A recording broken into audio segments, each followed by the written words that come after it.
நர்மதா நர்மதா கோலம் போடுறியா? சரி சரி.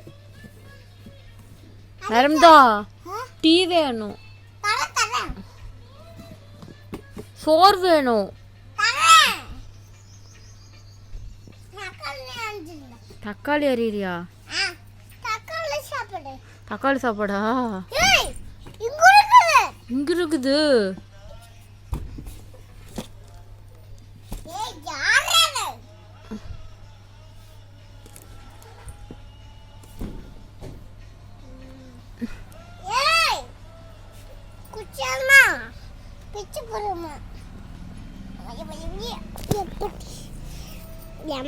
அம்மா அம்மா அம்மா அம்மா அம்மா